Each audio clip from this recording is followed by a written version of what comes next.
शहीद हुए उन तमाम देश के सपूतों को साथी श्रद्धांजलि देता हूँ। साथ ही साथ बहुजन समाज में पैदा हुए सभी संतों गुरुओं महापुरुषों को याद करता हूँ। और श्री संत श्री भक्त रविदास जी हो, चाहे प्रथम शिक्षा श्री सावित्रीबाई फुले जी हो, एवं करोड़ों करोड़ों पिछड़ों शोषित जातियों के मसीहा परम पूज्य भारत रत्न विश्व डॉक्टर भीमराव अम्बेडकर जी हो, एवं एससी एसटी ओबीसी माइनॉरिटी को एक करने वाले कांसीराम, जो अपने घर को त्याग करने वाले, जो आजीवन अविवाहित रहने का संकल्प करने वाले माननीय कांसीराम जी हो। मैं इन सभी महान पुरुषों को चरणों में समर्पित करता हूं और इस प्रांगण में उपस्थित सभी प्रभारियों का भी मैं तहे दिल से स्वागत करता हूं।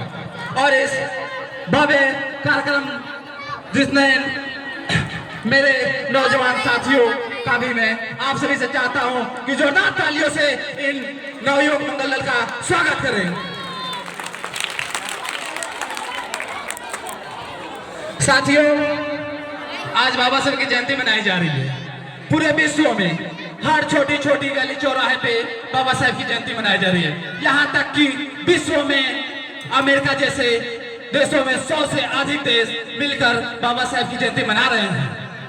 पर बाबा साहब एक तो अछूत जाति से आते थे, फिर ये कैसे फैल गए? बाबा साहब इसलिए फैल गए कि इस देश में राजा तो बहुत हुए, पर वो राजा इंसानों को गुलाम बना के हुए। पर बाबा साहेब एक ऐसे राजा हुए जो इंसानों को राजा बनाने का काम किया। इस देश में जो जूता सिलने का काम करते थे, वो सपना में नहीं सोच सकते थे कि इस देश में सीएम डीएम पीएम बनने का भी काम करें। उस देश में यूपी के 4-4 बार सीएम बने। इस देश में जो सुअर चराने वाले लोग थे, उनकी औकात नहीं थी कि खाट पे बैठ जाए। जब पंडित जी लोग आते थे तो खाट से उठ जाते थे। आज वो लोग मान सम्मान स्वाभिमान के साथ जीने का काम कर रहे हैं। ये बाबा साहब की देन है। साथियों, बाबा साहब कोई जादूगर नहीं थे जो ऐसे छड़ी उठाए और जादू कर दिए। नहीं, संघर्ष किए। वो संघर्ष किए। उन्हें कॉलेजों में पढ़ने नहीं दिया जाता था, उन्हें कॉलेजों से निकाल दिया जाता था। पर वो लड़े रहे, हटे नहीं, डटे रहे। और वो तब तक लड़ते रहे जब तक मनवादी विचारधारा को पूरी तरह नास्ता नाबूद नहीं कर दिया। तब तक वो लड़ते रहे, तब तक वो लड़ते रहे। और लड़ करके इस देश में जिन महिलाओं को जलाने का काम किया जाता था, जिन महिलाओं को सिर्फ रोटी बेलना चौके के लिए रखा जाता था, उन महिलाओं को संविधान में अधिकार देकर कल्पना चावला से लेकर तमाम महिला आज खुशी के साथ आज कंधे से कंधे मिला के चलने का काम कर रही है। ये बाबा साहब की देन है। साथियों, मैं बाबा साहब के बारे में जितनी बातें कहें उतनी कम है। आज बड़े बड़े लोग आपके पैरों में गिरते हैं, गिड़गिड़ाते हैं। वो किसी देवी देवता के बदौलत नहीं, वो बाबा साहब के दिए गए वोट के अधिकार के बदौलत आते हैं। साथियों, 5 साल आपको कोई पूछने नहीं आता है, वो सिर्फ वोट देने का अधिकार है इसलिए आते हैं। इस देश में एक गरीब का लड़का, एक चमार का लड़का, एक भोनियार का लड़का राजा बन जाता है तो डॉक्टर भीमराव की बदौलत बन जाता है। ये अधिकार, वोट देने का अधिकार 99 में जब अंग्रेजों से पूरी दुनिया कांपा करती थी, उस समय बाबा साहब, उस समय अंग्रेजों से 80 देशों पे राज हुआ करता था।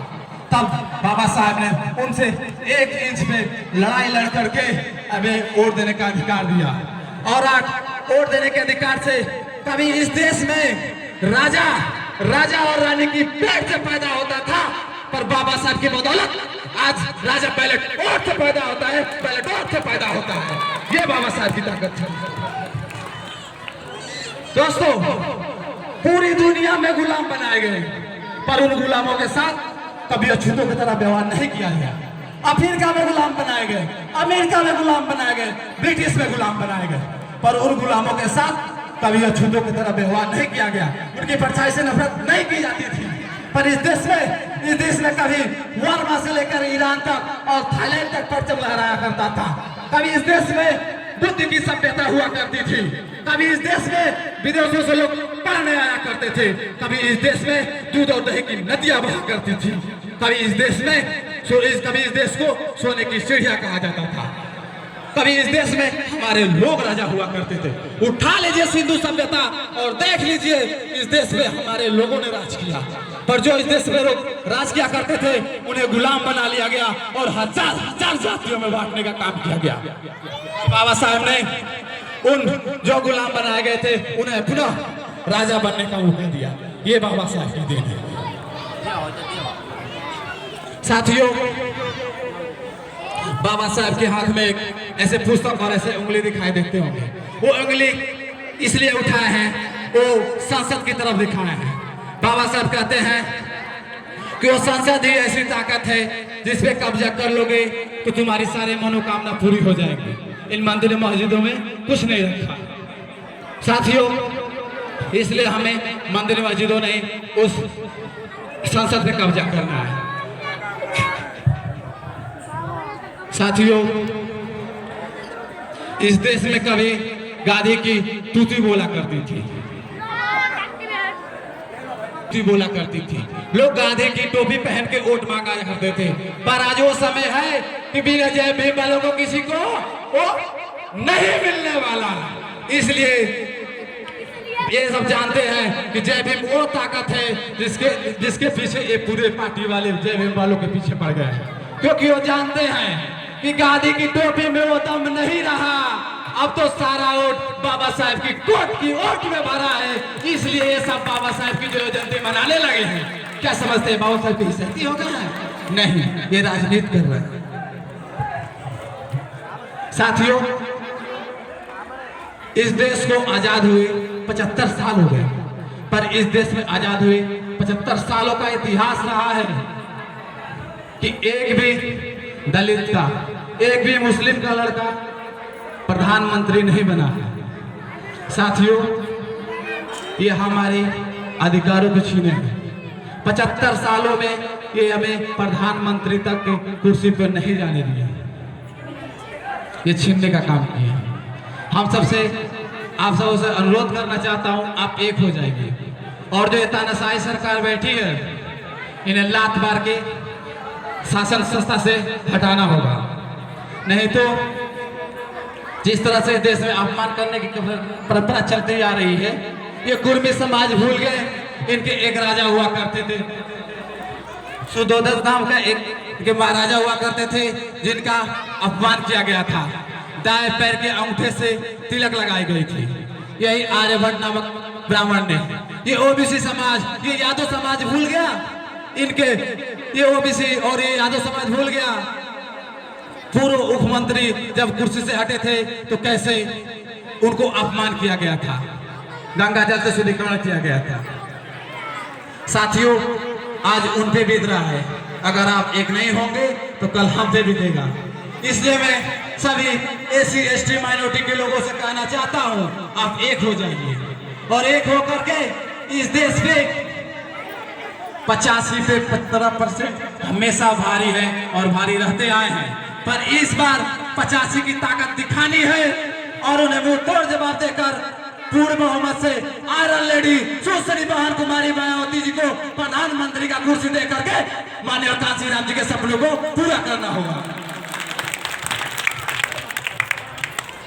साथियों, जिस दिन सुश्री बहन मायावती जी प्रधानमंत्री के कुर्सी में बैठ जाती हैं, किसी मनवादियों में ताकत नहीं रह जाएगी कि आपसे आंख मिला के बात कर ले।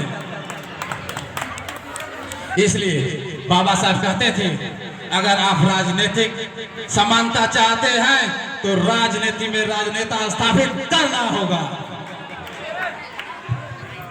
साथियों, मैं आप सबसे पुनः आग्रह करना चाहता हूं। बाबा साहब कहते थे कि राजनीति में राजनेता स्थापित करना होगा, क्योंकि शासन संस्था, लोक संस्था, ये एक ऐसी मास्टर की है जिसे सारे दरवाजे खोले जा सकते हैं। साथियों, बाबा साहब ने हमें अधिकार दिया, हमें कलम दिया, वो कलम दिया जिसे हजारों सालों की गुलामियां को काटने का काम किया। पर आज हम लोग क्या कर रहे हैं, उस कलम को फेंक करके मंदिर की तरफ जा रहे हैं। अरे तुम्हें शर्म आनी चाहिए, इतना महान संविधान, इतना महान हमें अधिकार मिला है, उसे फेंक करके तुम मंदिर और मस्जिदों के पीछे भाग रहे हो।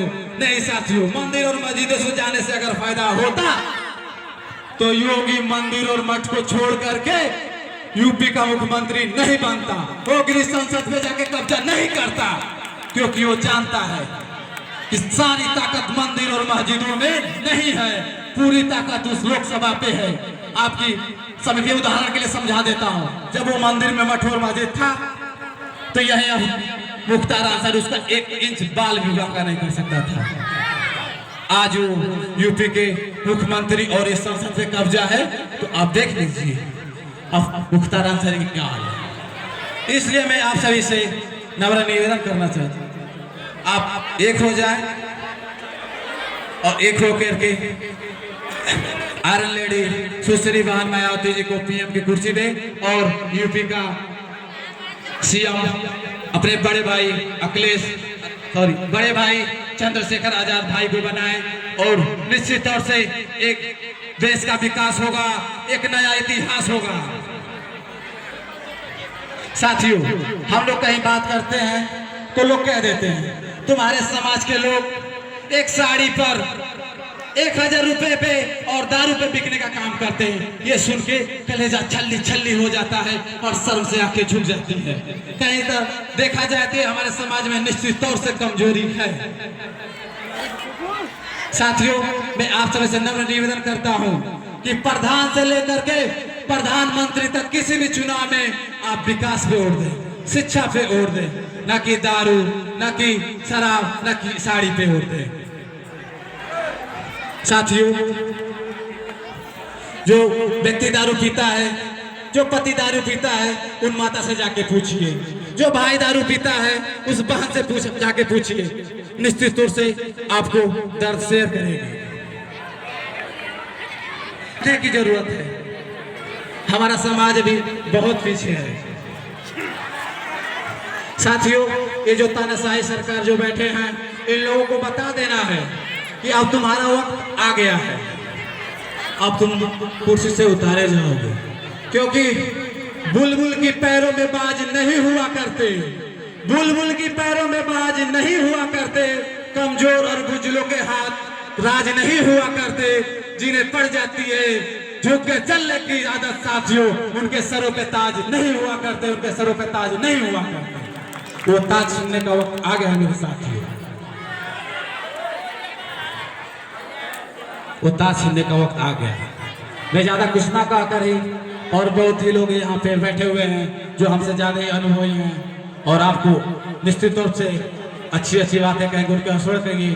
और मैं अपने वाणी को विराम देते हुए एक लाइन बोलना चाहता हूँ। सितारों को आंखों में महसूस कर लो, सितारों को आंखों में महसूस कर लो, दूर दूर तक ही रात होगी, मुसाफिर हो तुम भी, मुसाफिर है हम भी, फिर किसी मोड़ पे मुलाकात होगी, फिर किसी मोड़ पे मुलाकात होगी, फिर किसी मोड़ पे मुलाकात होगी। जय भीम, जय भारती, जय संविधान, जय उल्लास। धन्यवाद।